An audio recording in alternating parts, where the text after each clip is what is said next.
gente, espero que estejam bem. Meu nome é Maria Clara e eu e a dupla Maite vamos apresentar agora sobre os ectodermatos. Bom, para começar, os membros de ectodermata, eles são bem conhecidos como alguns animais marinhos mais característicos dos oceanos. E uma das características importantes desse grupo é que todos os seus representantes são exclusivamente marinhos, ou seja, não existem ectodermatos vivendo em ambientes terrestres ou de água doce.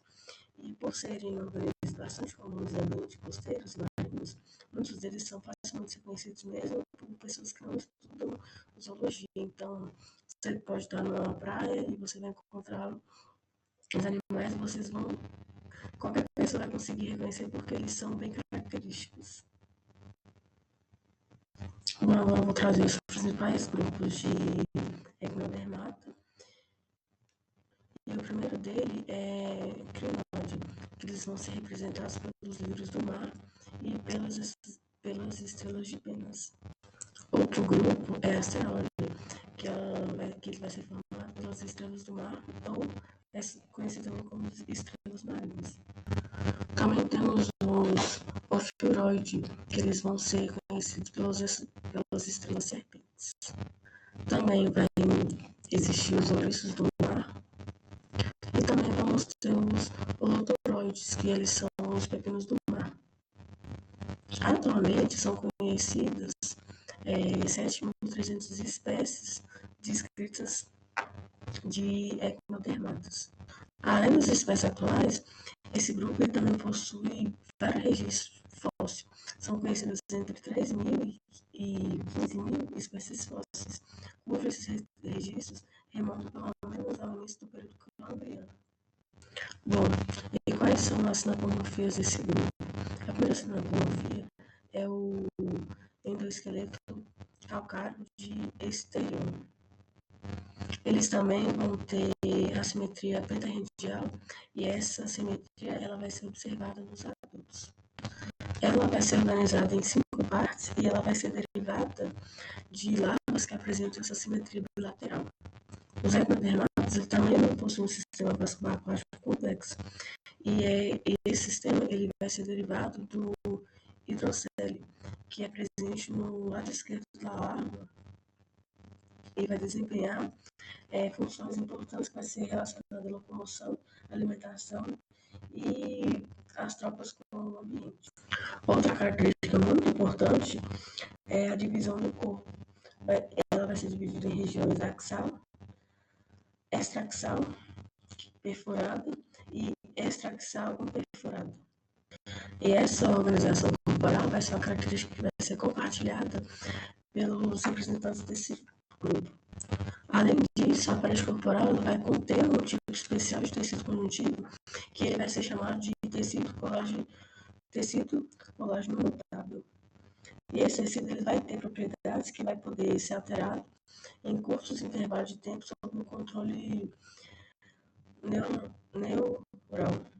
E vai ser essa capacidade que vai permitir modificar a rigidez corporal de acordo com as diferentes necessidades do organismo. Dentro da filogenia interna, vamos ter os grupos crinóide, asteroide, ofiuroide, equinoide e holotoroide. Bom, gente, agora um pouco sobre o plano corporal desses animais. As estrelas do mar, elas vão ter um disco central, do qual eles partem normalmente 5 braços. E na face oral vai ser localizada a boca e os pés ambulacrais, que vão ser utilizados na locomoção e na alimentação. Os equinoides eles vão possuir um corpo globoso ou achatado e ele não vão apresentar braços. E o endoesqueleto ele vai formar uma estrutura rígida que é chamada de testa. E ela que vai recobrir, e ela é recoberta por espinhos.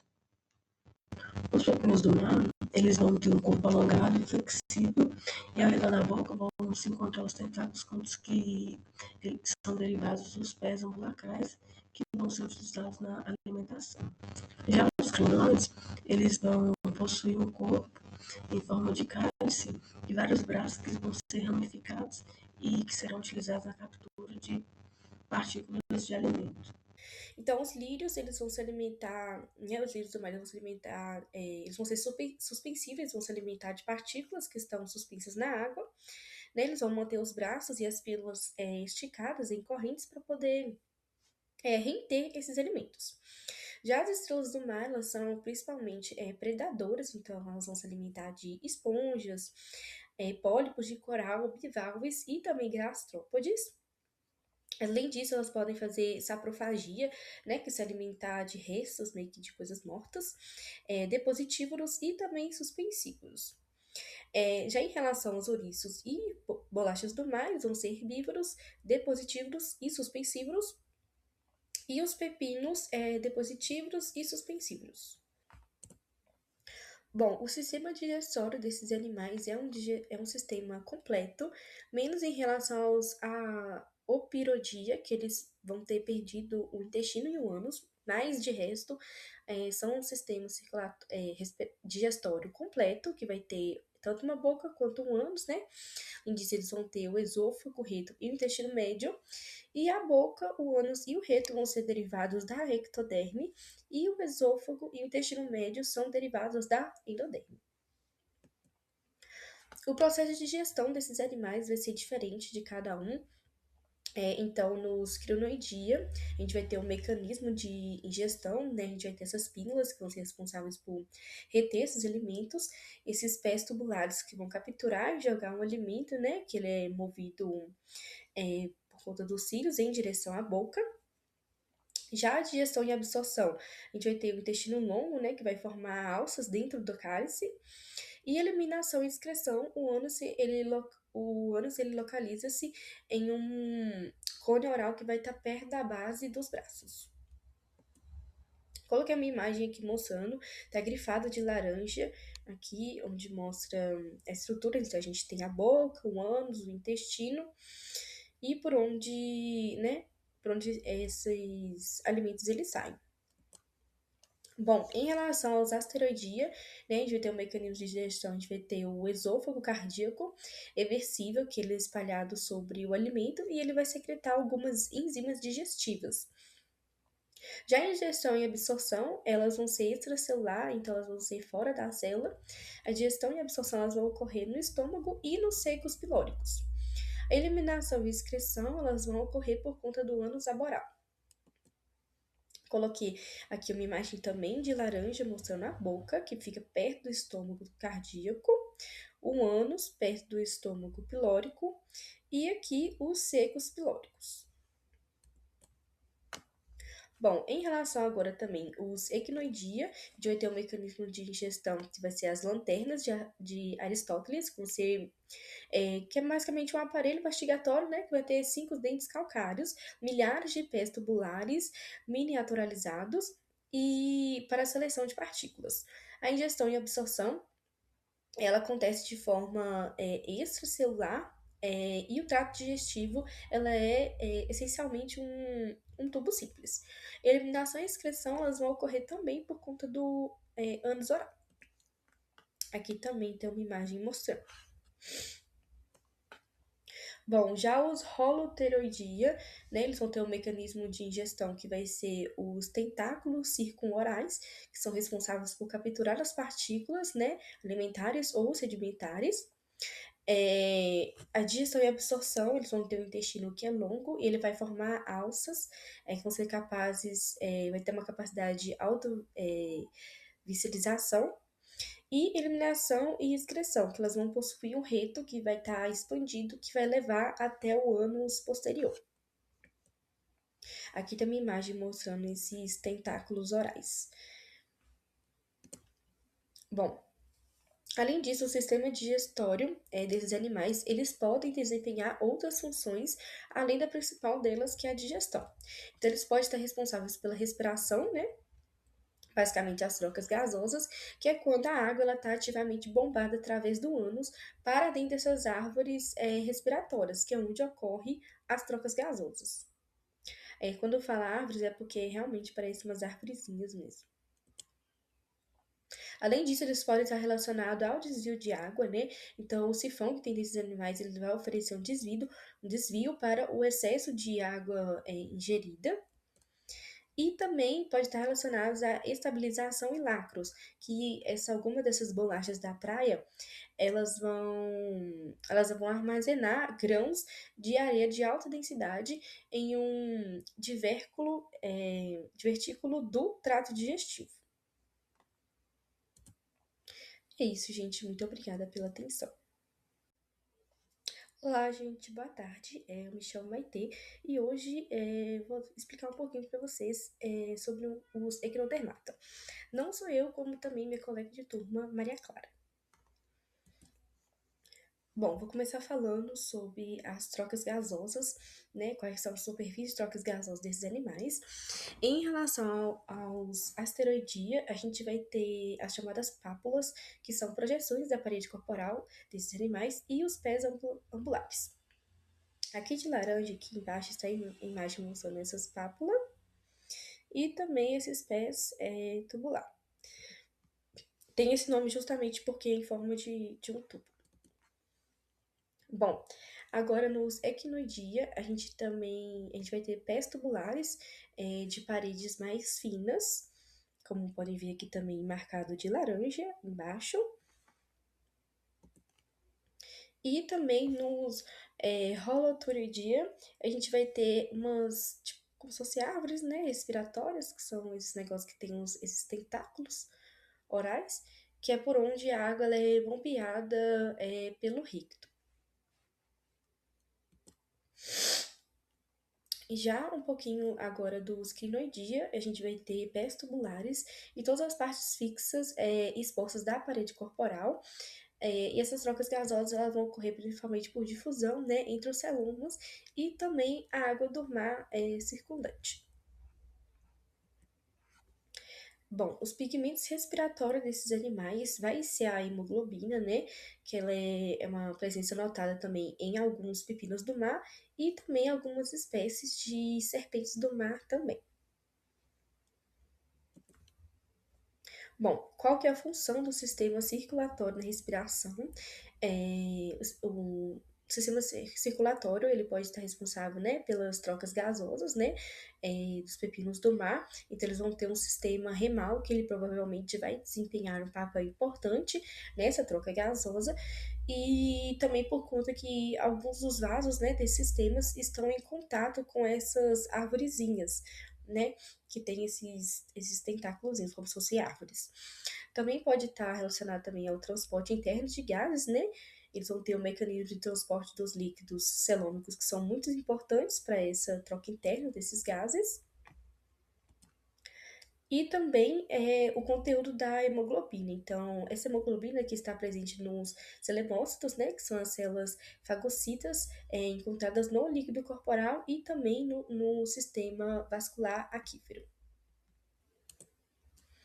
Bom, o sistema circulatório desses animais, né? Falar um pouquinho agora dos tipos de sistema circulatório que vão existir. Então, eles vão ter um sistema remal, ele vai ter a principal função que vai ser distribuir esses nutrientes. Então, vai ter um suporte às gônadas, né? Então, transporte de substâncias hormonais. Eles não vão transportar gases e vão ter função circulatória limitada. Também pode ser um tipo de sistema coelômico ou perivisceral, que vai ter a função principal dele, vai ser do sistema de transporte interno, né? Movimentação de nutrientes, células e resíduos. Também pode estar auxiliando lá o esqueleto hidrostático e também pode atuar como se fosse uma circulação interna, né? Que pode talvez ser mais eficaz que o remal. E por último, eles vão ter um tipo de um sistema ambulacral, né? Pode ser chamado também de hidrovascular, onde ele vai poder ser responsável pela locomoção, trocas gasosas, captura e também manipulação de alimento, manutenção da pressão interna desses animais e também contribuindo para a circulação dos fluidos no corpo deles. Bom, gente, agora vamos entender quais são os órgãos e as estruturas que compõem o sistema circulatório.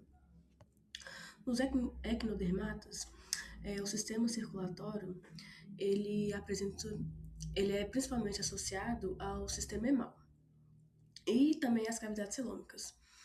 Entre as principais estruturas estão o anel oral, ele é localizado na região da boca, e também tem o anel emal aboral, que ele é localizado do lado oposto do oral. Também tem os canais emal radiais, e eles seguem ao longo dos braços ou raios do corpo. Tem os canais emal laterais, e eles vão estabelecer a conexão entre o sistema digestório e as gônadas. Também tem as colunas emal coelômicas, eles vão corresponder a espaços preenchidos por fluidos.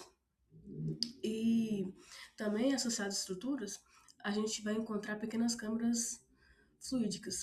Elas são chamadas de vesículas. Também a gente vai encontrar o órgão axal. Ele vai estar ligado ao sistema emal.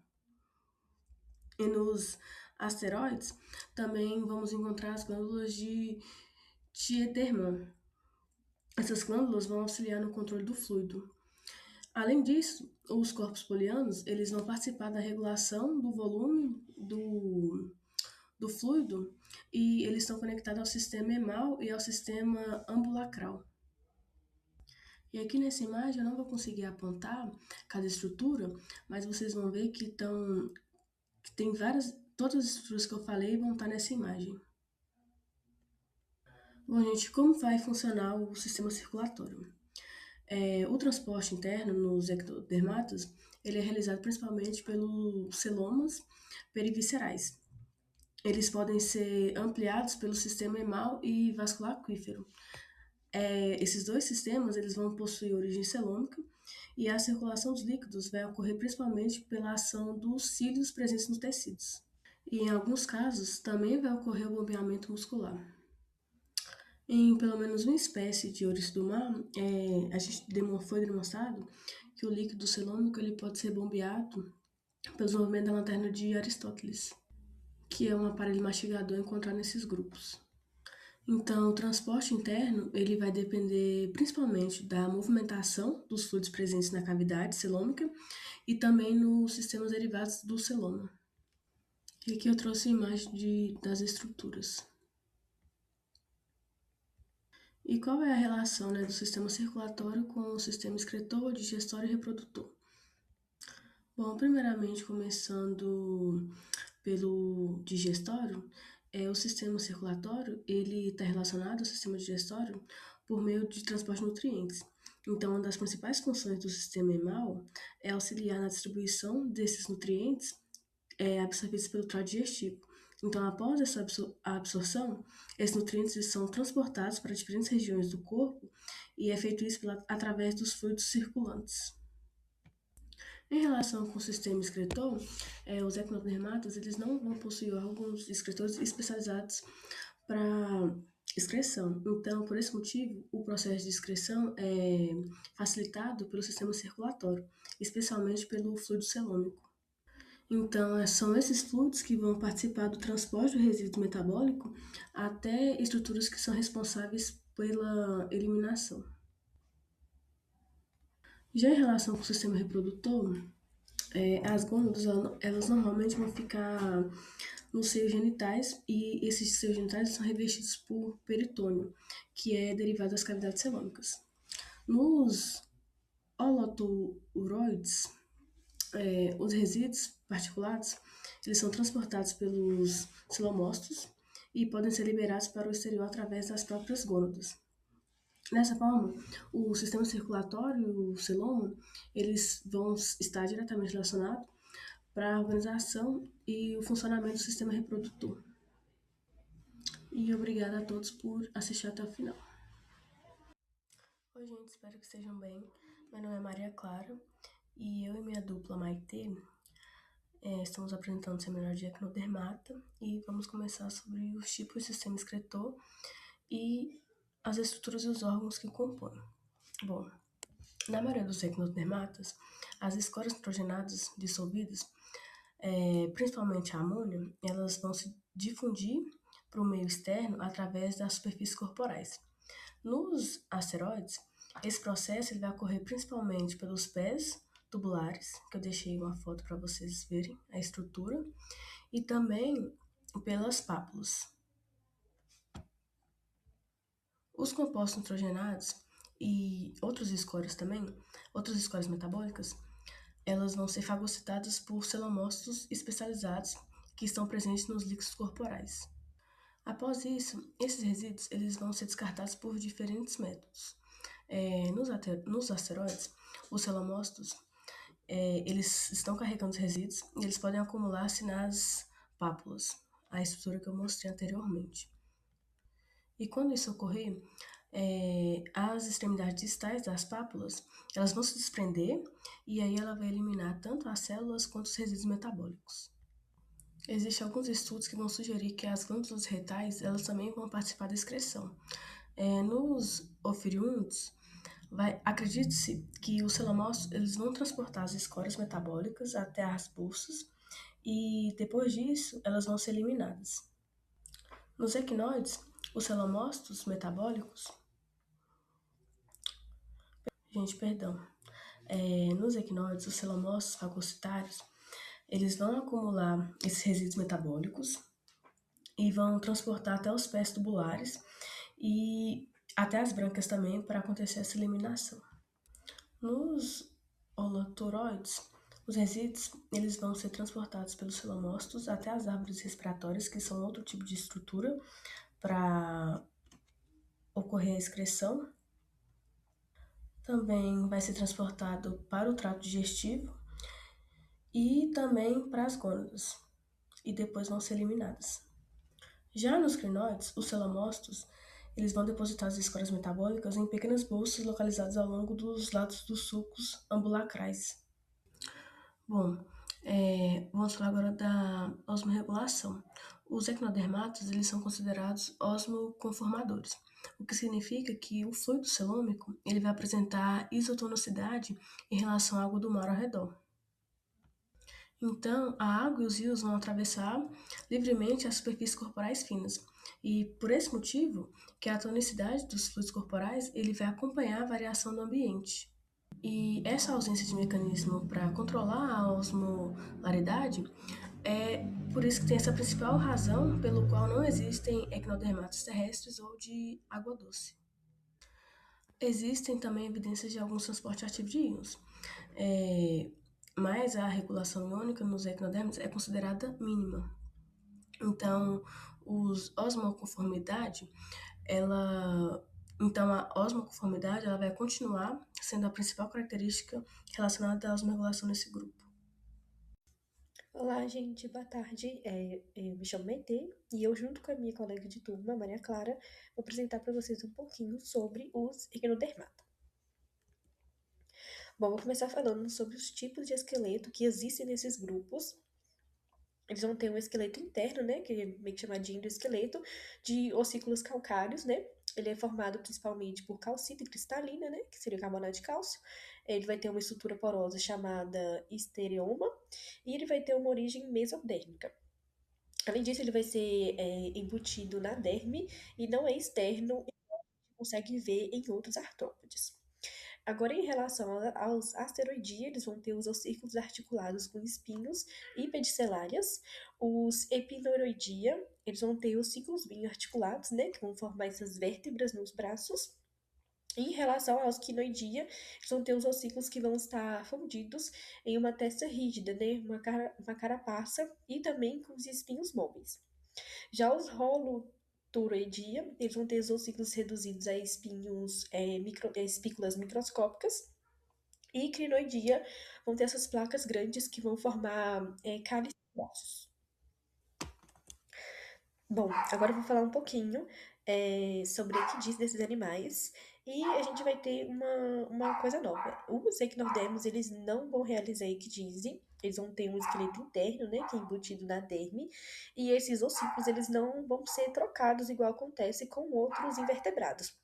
Mas eles podem crescer, né, por acréscimo, né, ser remodelado e pode se fundir, como que acontece com os ouriços do mar. também vai ter esse crescimento contínuo, né?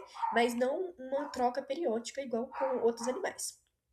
Já em relação aos Holotureidia, eles podem expulsar essa parte desse esqueleto na evisceração, mas não é realmente uma equidise, uma troca da cutícula, eles não vão ter isso.